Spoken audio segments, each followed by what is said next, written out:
Hello and welcome back to Exothermic Plays Games. I'm Exothermic and the date today is Tuesday, July 9th, 2024. I've been doing a countdown of my favorite video games of all time through each day of the year, and coming in at number 176 is Marvel Ultimate Alliance. Not on my watch. This is a priority alert to all metahumans. UNN Alpha requests immediate assistance.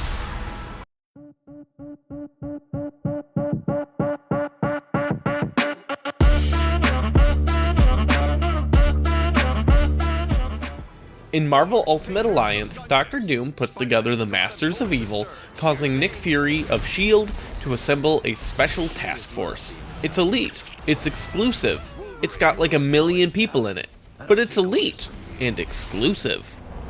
He'll put together 4 character teams to go on romps through the Marvel Universe. Each character levels up separately and has a wide array of attacks and skills to learn, from Captain America's shield bounce to Wolverine's feral rage. As you're playing, you can swap around the 4 at will and control whichever character you want at the time. There's lots of other differences besides the attacks, by the way. For example, Spider-Man can swing from his webs and has super strength, while Wolverine is constantly regenerating health. Every once in a while on missions, you'll come across a save point. In addition to saving, you can manage your squad while there, replacing characters with heroes waiting in the wings, or revive knocked out allies. You also can use coins that you pick up throughout the game to upgrade costumes for characters. Each costume has their own set of bonuses, and you can level them up using these coins. I know I'll use Wolverine a lot, and I want him to be a pretty simple, angry little man, so I'm dumping my coins into upgrading his claw attacks with his classic suit. Throughout the missions, you'll fight hordes of lackeys, henchmen, doombots, etc. But throughout each excursion through the world, you'll find notable Marvel villains that serve as mini-bosses with a big boss at the end, like Fin Fang Foom here. The generic enemies and most of the mini-bosses are pretty simple. Beat 'em up. The end bosses do have some interesting mechanics of their own, but they're also not especially complicated. The game is pretty relaxed and is just about living a superhero fantasy of being awesome and saving the day, so don't expect any Souls-like challenges here.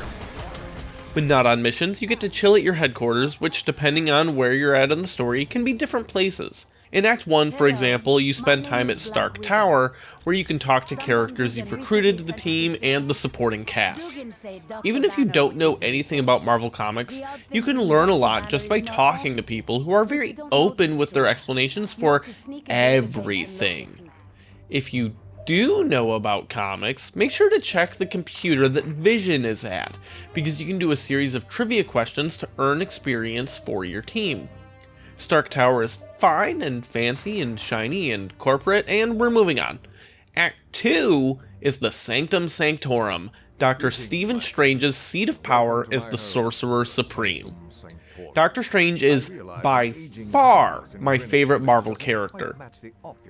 I have a pretty extensive Doctor Strange comic collection, including a graded issue of Strange Tales 115 from 1963. It's his 4th overall appearance and contains his origin story. I own a lot of useless shit, but this is some of my favorite useless shit.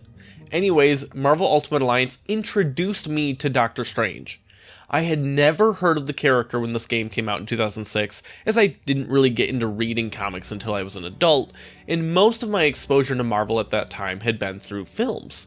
For reference, Strange wasn't especially popular in the film world before his arrival in the Marvel Cinematic Universe, and only got minor guest appearances in, for example, like the animated 1990 Spider-Man.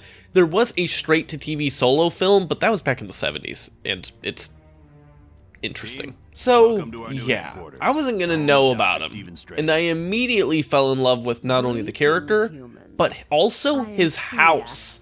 The Sanctum is my favorite setting in the entire Marvel universe, and I suspect that this game is no small part to getting that ball rolling. In most of the older comics, it's just kind of a creepy mansion, but there's a lot of weirdness to it that works especially well in the comic format. Need a new room? Well, space works differently in that mansion than the rest of the world, so congratulations, you have it. But many of my favorite Doctor Strange storylines are the ones where the house itself is a character. For example, in Mark Waid's run of the comics, there's an issue he does, Doctor Strange Volume 5, Issue 9, released in 2018, where Strange is being hounded by a real estate agent with a client offering an ungodly amount of money for the house and all the other houses on Strange's street in Greenwich Village. Now, in real life, Greenwich Village is one of the most gentrified areas in the country. But in the Marvel Universe, that's not the case, thanks entirely to Doctor Strange. He looks out for the people there and helps them in their daily lives, whether they realize it or not. Long story short, the real estate agent and their client are demons looking to gain control of the Sanctum to get its protections out of the way so they can invade Earth. When Strange figures this out, he gets far more violent than he normally does, kicks the demon's ass, and then teleports the house to the moon, telling them that the house can go and be anywhere, but he keeps it where it is because he likes the people there. So he then throws the demon onto the surface of the moon, where it freezes to death in the cold vacuum of space, leaving it with an awesome line, "Gentrify this." So, yeah, the Sanctum Sanctorum is cool. Act 3 is in Valhalla, and you deal with Asgardian problems. Act 4 is in Adelan, the capital city of the Inhumans. And lastly, Act 5 is in Doomstark Tower. There's a plot explanation for this. You're not just exploring different headquarters, of course. There's a huge amount of locations your missions will take you throughout the Marvel Universe, and lots of hidden goodies to discover. You might find stat upgrade items, or way cooler, comic simulations. With those, you play a solo character mission, and depending on how you do, can unlock different rewards for that character. With a large cast of up to 36 playable characters, depending on which platform you're playing on, a wide array of equipment, and the different costume upgrades allows you to really customize not only individual characters, but also your team.